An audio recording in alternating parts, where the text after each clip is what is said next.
Welcome, music lovers and audiophiles. I recently got to tag along on a very special tour of Italian audio arranged by Steve Jan of Fidelity Imports. We visited 5 audio manufacturers that I've labeled hidden gems, based on hindsight, because after seeing the people and the manufacturing and the technology of these companies up close, I think you'll want to know about them. And I assume, like me, that many of you will be unfamiliar with these companies. In this vignette, we have Goldnote, a truly full-range manufacturer of everything from cartridges and turntables through streamers and DACs to power amps and speakers. I hope you enjoy this.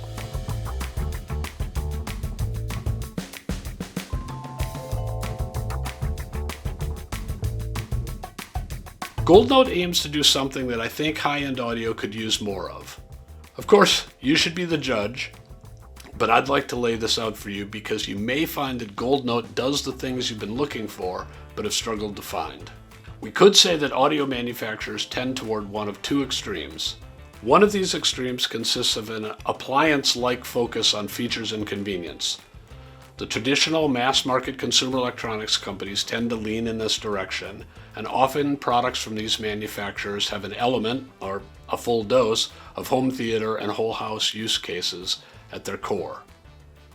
What some audiophiles may feel is missing in this segment is the extra focus on sound quality that often is critical to the real enjoyment of audio. At the other end of the spectrum, we have traditional audiophile companies. Here we tend to get an almost surreal and definitely impressive focus on circuit and mechanical and acoustical refinement. But one might feel that these products are unsuitable to use in a shared living space with family and friends. It isn't hard to manage that a pair of 100-pound monoblock amps with 1-inch AC and speaker cables snaking across the floor is simply a non-starter in many living rooms where entertaining and school projects and yoga also happen. The Goldnote idea aims to bring these 2 worlds together. Goldnote is certainly interested in sound quality, and at times is as extreme as many old-school audio companies with origins in the 70s and 80s. For example, Goldnote builds the DS1000 Evo streaming DAC, which can be configured in a 3-chassis arrangement with an external power supply and a tube output stage and the main DAC box. They also do the PH1000 phono stage, again, available in a 3-chassis arrangement. The PH1000 base model offers 36 EQ curves, and the extreme models offer that and infinite EQ curves through customization.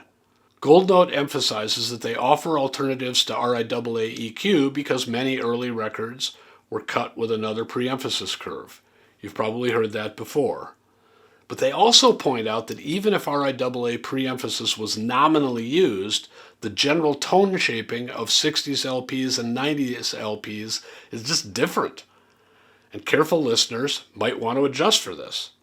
Certainly, the average 60s recording had less potent bass than the average post-2000 LP.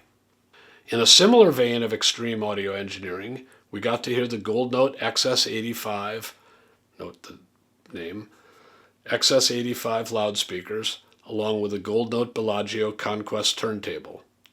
These are serious beasts, just take a look at the picture, but at the same time they showed a musicality and a subtlety that was beguiling.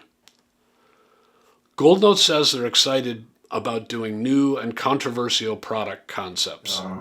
For us in particular, because we are always working on new projects, and compared to other audio and high-end audio manufacturers, we have a much higher rate in terms of new products that we release on the market. So there's the company-wide, there's this excitement whenever it comes down to designing something new and or experiment with something new. So that's very much part of the ethos of the company. And I think fundamentally it's because Maurizio is very excited by doing new things. So he doesn't want to do the same old things and just keep iterating on, or playing it safe maybe sometimes. So he's very happy to put himself out there and maybe work on something that in the industry is perceived as controversial. something like the equalization curves, for example, the new set of speakers, the half-width components, or throwing in analog inputs and additional sources, integrated preamps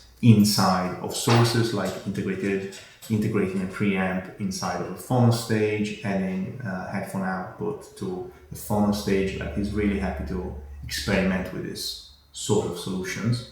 So, Goldnote is serious about audio quality. The win here is their interest in making products that integrate with the home as well. A somewhat obvious example is their extensive range of half-width components. Half-width allows users to build small systems to meet their needs, for example using the IS-10 streaming DAC integrated amp along with the PH5 phono stage with its 6 EQ curves. Or you can start with the half-width IS-10 and then add a monoblock half-width amp to bring the power up to 250 watts per channel. Just a brief interruption, esteemed viewers. As you may know, I'm Tom Martin, Chief Content Officer of The Absolute Sound. We have a new product. It's on the Substack platform, and we're going to do some interesting things with Substack. First of which is reader questions and answers. Each Monday, readers will submit questions. We'll pick the most interesting ones and we'll answer the questions on Friday. We'll also have early access to articles and special blogs that don't appear anywhere else. We hope you'll join us. It's only a cost of a cup of coffee per month. Just check on the screen or in the show notes below. Thanks, and now back to the show. Their focus isn't just on packaging. It's on recruiting a new generation of hi-fi enthusiasts. But that part of the market, the high end, has got primarily two really high barriers, and that puts friction to new people coming into that as a passion. So in particular, because I am fairly young, not young anymore, but fairly young, especially in the industry, it's almost like I represent the voice of this cohort, this generation, the 30-something years old. And when we talk, my point is always that the two main barriers are, well, one is the upfront investment. You need to build a system, you need to spend some money, and that can be a big investment for someone that is in their mid-30s or late 20s, because they might not have enough purchasing power as someone that's in the 50s or 60s. So number one, that is one of the main barriers. So how do we make it so that these quality or this type of performance can be also experienced from different segments? So how do we make something that sounds good but costs less, which is really one of the main challenges actually as a company. And that's the monetary barrier. But then there's another one that is maybe even sneakier because you don't really think about it. That is I call it the competency barrier.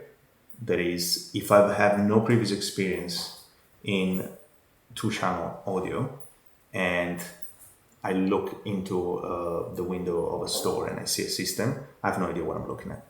Because most people, especially most people that have never been exposed to this, are familiar with the concept of a loudspeaker because they see it and they know what it is. They're familiar with the concept of a turntable, although sometimes they ask things like, do they still make these? And that's crazy. But then when they look at electronics, they have no idea. They don't know like a turntable needs a phono stage, that the phono stage needs to go into a preamp, that the preamp needs to go into an amp. They just have no idea about all of that and how the audio chain works. So how do you help with that? And that's the other interesting part, because you can design for different segments of the market, and what we try to do is the cascading technology and development. So you design something that is fully fledged, and then the know-how you develop helps you to bring that to other segments of the market. Like we start with 1000 series, and then you get the 10, then you get the 5. But to lower the friction that you get from someone that has no prior knowledge to someone that is a proper audiophile and knows every single detail, the only way we found that really works is to simplify it, and that is in one way the all-in-one. So you need a starting point. You need something that you can understand, and you need something that is very simple to use. So because everyone knows loudspeakers, you put in just one box, they understand that loudspeakers need something to work. So you give them an all-in-one where there's everything and they can use it with their smartphone. And so all of a sudden they know that something is needed to drive loudspeakers. They know that there's this box that does it, and they know they can use their phone to control it. I think that's an exciting idea. Goldnote also showed us a modular speaker called Diana, which allows you to start with a bookshelf speaker and then add a woofer that integrates with the bookshelf upper module to create a compact floor stander. There are some things, for example, that I know are really important for, in this case, for Maurizio as a person. One of them is not to be just another audio manufacturer. So not what you saw with the Diana speakers, for example. The idea is not to make just another speaker because there's enough of those. And I think this then ties back into defining, okay, so who are we designing this for?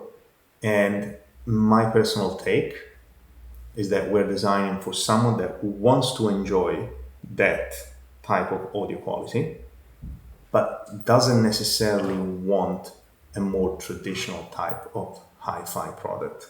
All of the components seem to feature some attention to classic design, further emphasizing the idea of integration into the home. We saw some beautiful wood finishes. Also, maybe to be expected, is the availability of, you guessed it, gold as a finish. What I didn't expect is that the gold finishes are not paint, but hand-applied gold leaf. We saw them doing this in the factory. Interestingly, the Goldnote facility features a gallery of regional artists, seemingly emphasizing this idea of the integration of art with the living space. They had classic LPs all over the building and on display. At the same time as we saw this homage to artisan-like work, Goldnote uses Six Sigma manufacturing processes and has the product lines behind glass in what appears to be a laboratory environment. Art plus science strikes again. I hope you've enjoyed this overview of Goldnote and their work on integrating audio with the lives of real people. If you have, please look in the description for a link to our free weekly newsletter, and we hope we'll see you again soon. Thanks for watching.